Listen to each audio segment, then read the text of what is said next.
ओम नमो भगवते वासुदेवाय नमः।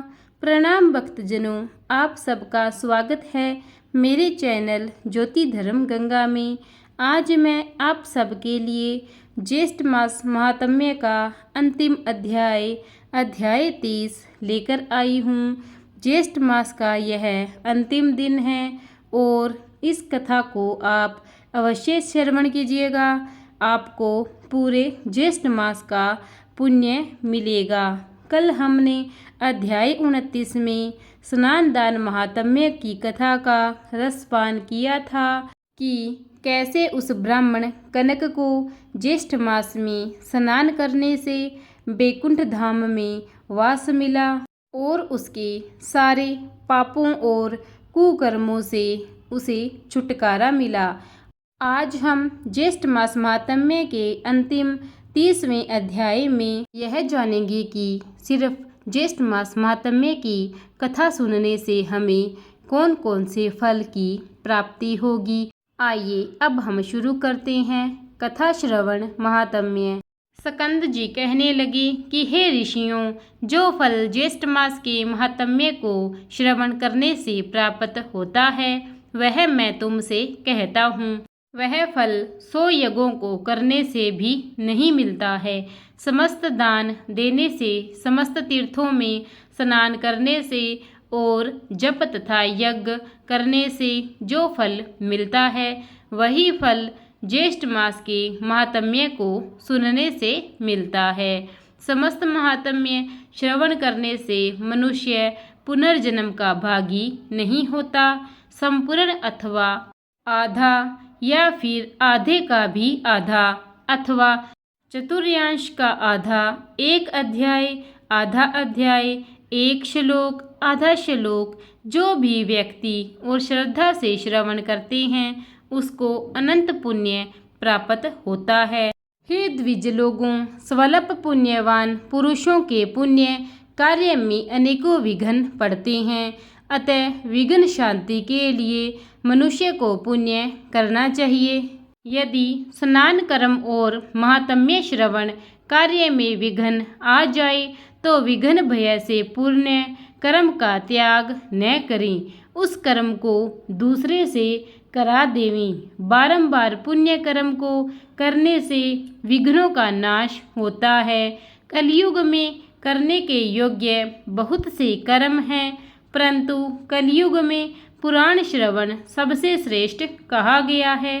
गो हत्यारा, कृतधन, ब्रह्म हत्यारा, पितृघाती, मातृघाती, मदिरा पीने वाला, कृष्टि चोर, विश्वासघाती, यह सब पापी कलयुग में पुराण श्रवण से मुक्त हो जाती हैं।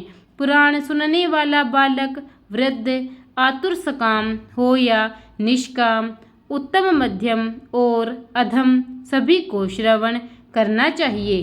स्त्री, शुद्ध और पतित को भी पुराण सुनना चाहिए। इसके सुनने से सर्वदा ही इष्ट फल को प्राप्त करते हैं। निष्काम, सकाम, आस्था, अनास्था, स्पर्धा, कपट, स्पृह, सस्पृह सभी लोग पुराण सुनने से अपने मनोरथों को पाते हैं।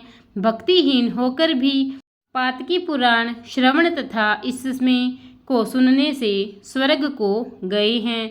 इस विषय में एक पापनाशिनी कथा मैं आप सबको सुनाता हूँ। प्रथम द्वारिकापुरी में देव शर्मा नाम वाला ब्राह्मण रहता था। ब्रह्म कर्म से भ्रष्ट वह ब्राह्मण सर्वदा प्रेत कर्म और दुष्ट कर्म किया करता था।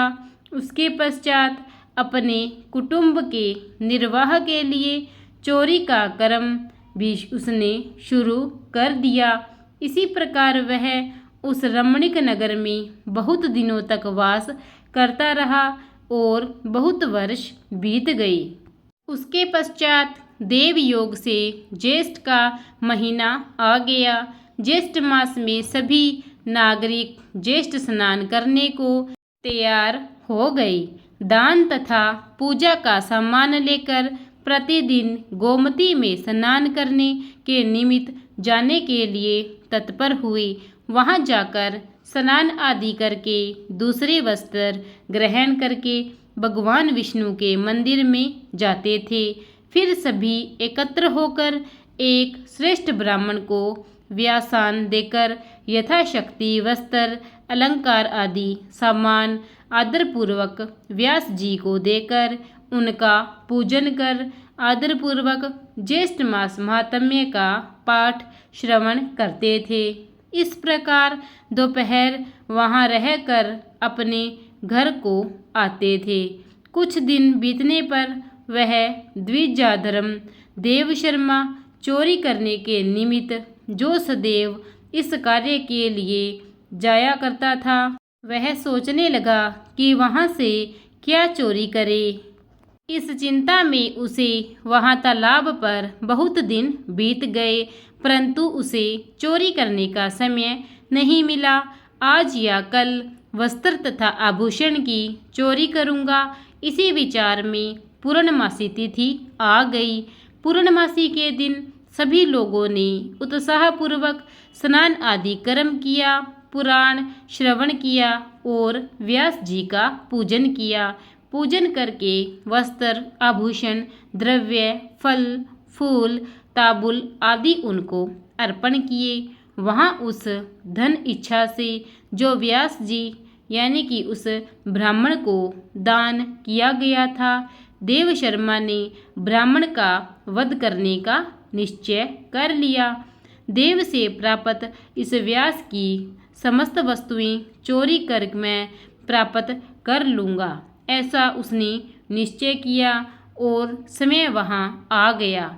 और उस देव शर्मा ने व्यास जी यानी कि उस ब्राह्मण का पूजन किया और दिखावे के तौर पर पृथ्वी पर गिरकर दंडवत उन्हें नमस्कार किया और बोला कि हे विप्र, मैं अति दीन हूँ और मेरे पास देने को कुछ नहीं है। मैं आपको अपना शरीर ही अर्पण करता हूँ, क्योंकि मेरे पास और कुछ भेंट करने के लिए नहीं है। अब से मैं आपका दास हूँ, आप यथा सुख मेरी सेवा ग्रहण करें। उसने सबसे अधिक बनावटी भक्ति दिखलाई। इसके पश्चात सूर्यास्त होने पर सभी लोग चले गए और वहाँ पर केवल दो ही व्यक्ति रह गए। एक तो व्यास जी यानी कि वह ब्राह्मण और दूसरा वह धूर्त देव शर्मा। हे राजन, इसके पश्चात उस पौराणिक ने सभी सामान एकत्रित करके बड़ा गट्ठर बांध लिया और देव शर्मा के मस्तक पर रख दिया। उस बोझ से सिर नीचा करके बारंबार प्रसन्न होता हुआ व्यास जी के साथ जा रहा था। तालाब के पास पहुंचकर जन समुदाय में घुसकर भाग गया, परंतु कुछ दूर जाकर पैर फिसल जाने के कारण जल सहित कुएं में जा गिरा। तब वहां पर बड़ा कोलाहल हुआ और आसपास के बहुत से लोग एकत्रित हो गए। मैं सद्बुद्धि हूँ, जो मैंने इस धूर्त का कैसे विश्वास कर लिया, क्योंकि अज्ञात मनुष्य में जो विश्वास करते हैं वह निदित मनुष्य उसके वश में होकर स्वयं भी नष्ट हो जाते हैं। जैसे बिडाल के वश में मूषिक नष्ट हो जाता है, इस प्रकार व्यास जी के वचनों को सुनकर पूर्ववासियों ने राजा से जाकर कहा कि नगर के द्वार पर स्थित सभी लोग इधर उधर भीतर बाहर रहने वाले सभी स्थानों में चोर की खोज की गई। सूर्योदय होने पर फिर चोर की खोज शुरू हुई। तब कुछ लोगों ने उसको अंधकूप में पड़ा देखकर राजा से कहा। राजा की आज्ञा से उसको कूप से बाहर निकाला गया। उसके प्राण कुछ शेष रह गए थे। उसने सब वस्तुएं ब्राह्मण व्यास जी को वापस दे दी। इसके पश्चात उसके प्राण निकल गए। उसी समय वह दिव्य देहधारी होकर श्रेष्ठ विमान पर बैठकर पूर्ववासियों को प्रणाम करता हुआ बोला कि आपकी कृपा से ही यह सब कुछ मुझको प्राप्त हुआ है। तब सभी ने विस्मित होकर ज्येष्ठ मास महात्म्य की प्रशंसा की तथा उन पूर्ववासियों के मुख से ज्येष्ठ मास महात्म्य सुनकर श्रद्धाहीन होने पर भी वैकुंठ लोक को गया। स्कंद जी बोले कि हे ब्राह्मणों, यह मैंने तुमसे विस्तार पूर्वक पुराण कथा अभक्त पातकी का महात्म्य कहा है, परंतु जो भक्ति भाव से ज्येष्ठ मास का महात्म्य श्रवण करते हैं उनके श्रेष्ठ भाग्य का तो कहना ही क्या है। जो लोग मोहवश अपनी शक्ति के अनुसार व्यास यानी कि कथावाचक का पूजन नहीं करते वे दरिद्र तथा रोग से युक्त होते हैं, इसमें संशय नहीं है। जो मनुष्य पुराण का श्रवण नहीं करते तथा त्रिविक्रम भगवान का पूजन नहीं करते हैं या दर्शन नहीं करते हैं, गूंगे बहरे तथा पंगु होते हैं, इसमें भी संशय नहीं है। इस प्रकार स्कंद जी के मुख से महात्म्य सुनकर वह सब ब्राह्मण नंदनवन के पुष्पों की स्कंद जी पर वर्षा करने लगे। कुछ लोग प्रेम से नाचने लगे तथा कुछ लोग उपचारों से पूजा करने लगे।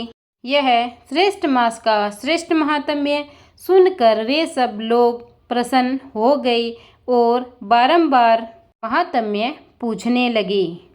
इति श्री ज्येष्ठ मास महात्म्य ज्येष्ठ मास श्रवण महात्म्य अध्याय 30 संपूर्ण।